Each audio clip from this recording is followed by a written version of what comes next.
Descaso, moradores de Planaltina sofrem com a precariedade do hospital da cidade.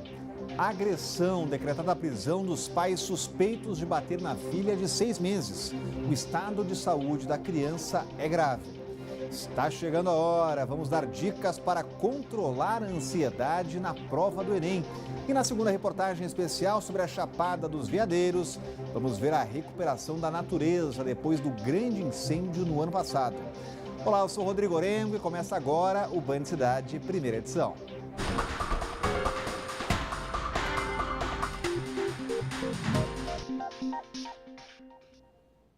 Um descaso na saúde pública. No Hospital Regional de Planaltina, alguns pacientes aguardam a consulta em meio a um mofo e a ferrugem. No pronto-socorro, quem busca atendimento fica amontoado nos corredores. A fila de espera é de horas. Nossa reportagem foi até o local conferir essa triste situação. Veja aí. As imagens exclusivas revelam a situação do Hospital de Planaltina.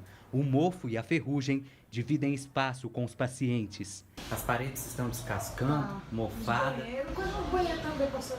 Os corredores do pronto-socorro se transformam em grandes enfermarias. Sempre tem gente no corredor, isso é normal. Aqui no hospital é normal.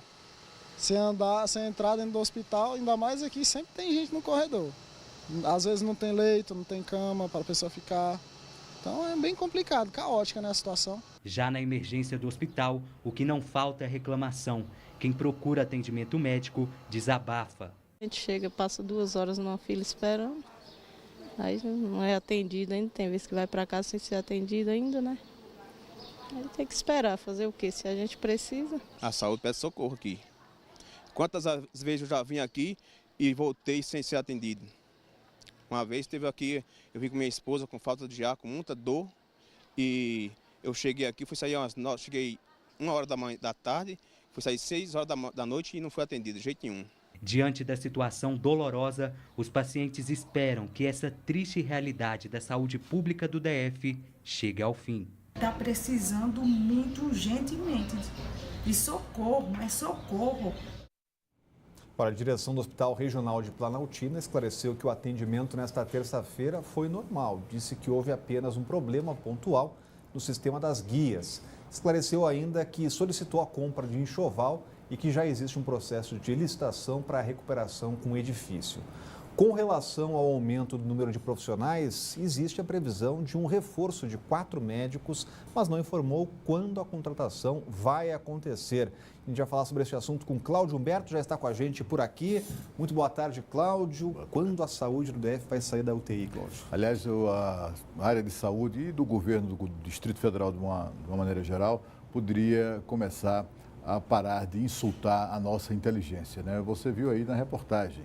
Dizer que está tudo normal no hospital, normal é isso? São as pessoas desesperadas pedindo socorro, pedindo atendimento, clamando por um atendimento pelo qual ela já pagou, porque o dinheiro que sustenta tudo aquilo sai do salário de cada cidadão brasileiro, sai dos impostos que os brasileiros pagam. Para onde é que está indo esse dinheiro? Para a saúde pública decente é que não está indo. As pessoas continuam chegando nos hospitais e Planaltina não é um caso isolado, isso é absolutamente generalizado. As pessoas continuam chegando e continuam sem encontrar médicos, sem encontrar medicamentos e se deparando com instalações que são vergonhosas, né?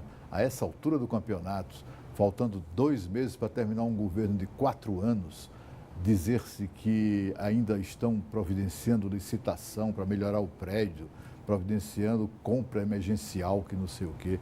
Minha gente, é preciso ter vergonha na cara, às vezes, na vida. Agora foi decretada a prisão preventiva dos pais da bebê de 6 meses que sofreu maus tratos. A pequena Esther continua internada em estado grave no Hospital Materno Infantil. A bebê de apenas 6 meses foi internada na UTI neonatal do Hospital Materno Infantil de Brasília. O motivo? A criança foi agredida pelos pais. Ela chegou ao hospital com machucados por todo o corpo, queimaduras, além de baixo peso. Os maus-tratos só foram descobertos depois que os próprios pais chamaram o SAMU para atender a bebê. Eles ligaram dizendo que ela estava sem os sinais vitais. A médica pediatra que fez o atendimento notou que ela estava com sinais de agressão e chamou a polícia. Na delegacia, os pais foram presos em flagrante. A mãe de 23 anos e o pai de 29 não tinham passagem pela polícia. Nós conversamos por telefone com o delegado responsável pela investigação do crime. Ele afirma que o casal aparentava levar uma vida normal. Os vizinhos disseram que nunca suspeitaram de nada, mas de fato nota-se uma criancinha que deve sofrer desde muito tempo. Ela, apesar do pouco tempo de vida, ela deve ter nascido e, na sequência, já pode ter começado a sofrer algum tipo de agressão, de maus tratos que culminaram no seu quadro atual. Tivemos acesso exclusivo à ocorrência do crime na noite desta terça-feira. As investigações apontam que a mãe arremessava a filha no chão. Algo assim horrendo, 3 fraturas no corpo, assaduras, queimaduras e um quadro de severa desnutrição. Por enquanto, o casal vai responder pelo crime de maus tratos agravado pela lesão corporal grave. Cláudio Humberto, um caso que choca a população do DF. Exatamente. Tomara que esses bandidos mofem na cadeia, né? Mas as possibilidades são remotas. Você vê, eles por enquanto são acusados apenas de maus tratos. Em qualquer país decente do mundo, esses bandidos seriam acusados de tentativa de assassinato, porque foi o que eles fizeram. Essa menina, esse bebê, um bebê de 6 meses de idade apenas, coitadinha, ela tinha uma clavícula quebrada, tinha um braço quebrado, tinha o fêmur quebrado, tinha o pulso quebrado, tinha queimaduras na boca, proveniente certamente da tentativa de introduzir bebidas, talvez algum tipo de alimento fervendo, quente, para ver se matava a criança de alguma maneira. Esses bandidos não podem ser acusados apenas de terem maltratado um pouco a sua filha. Isso pode ter drogas envolvidas, pode ser que sejam drogados, né? É a única coisa que faz imaginar uma situação como essa. O que é que leva uma mãe e um pai a tratar um bebê, um filho bebê, dessa maneira? Só se for muita droga, né? E mesmo assim, deveria se ver isso não como desculpa, mas como um agravante. Se a pena por maus tratos, de tentativa de assassinato, não forem suficientes, tem que acrescentar também essa, né? O consumo de drogas num ambiente em que estava uma criança à mercê desses criminosos. Uma das principais bandeiras de aliados do presidente eleito Jair Bolsonaro, o projeto de lei conhecido como Escola Sem Partido, poderá ser analisado na Câmara dos Deputados hoje. E o projeto prevê que cada sala de aula tenha um cartaz com deveres dos professores. Tem detalhe chegando ao vivo com a Renata Dourado. Será que vai para a votação hoje, Renata? Boa tarde. Pois é, Rodrigo, boa tarde para você, para o Cláudio, para todos que nos acompanham. A gente vai acompanhar para saber, né, verificar, porque é um assunto muito polêmico. Houve uma tentativa de votação em julho deste ano, mas a oposição fez obstrução, não foi votado, não foi analisado. Então há essa tentativa hoje, né? Vamos ver aí como é que vai ser o andamento dessa questão. Um texto, como a gente vem dizendo aqui, realmente bastante polêmico. O texto, ele está para ser analisado na comissão especial, está na pauta de votação da comissão especial. Existem 2 possibilidades. Ele pode ser votado, aprovado na comissão especial e ir direto para análise dos senadores, ou, se tiver um requerimento com assinatura de pelo menos 52 deputados, aí ele vai ter que passar pelo plenário também da Câmara. E por que essa polêmica toda? Como você bem disse aí, uma das determinações é que em cada sala de aula tenha pregado um cartaz com os deveres dos professores. Então, nós fomos lá ver esse texto, esse relatório, ele diz o seguinte, entre outras coisas, diz que o professor não pode cooptar os alunos a nenhuma corrente política, ideológica ou partidária. Diz também que os professores não podem incentivar alunos a participarem de manifestações. Então, quem não defende, quem faz oposição a esse projeto, diz que o texto é muito subjetivo. Por exemplo, o professor de história está ali mostrando a história, né, o momento político, um determinado momento político. Então, ele pode ser taxado como alguém que está tentando cooptar. Então, essa é a polêmica desse texto. O texto também altera a lei de diretrizes e bases da educação. Por exemplo, proíbe conteúdos que tratem questões de gênero e orientação sexual, que a gente sabe também que é uma grande polêmica. De qualquer forma, está previsto aí para ser analisado nessa comissão especial às 2h da tarde, mas a oposição já promete que vai fazer barulho e a gente vai acompanhar. Rodrigo. Obrigado, Renata. Cláudio Humberto, tema que vai gerar muito debate no Congresso. Exatamente, que as coisas não são tão simples como parecem, né? Na verdade, são múltiplas, centenas, milhares de queixas de pais de alunos que deixam e confiam seus filhos às escolas, e o que ele tem lá são professores sem nenhum tipo de...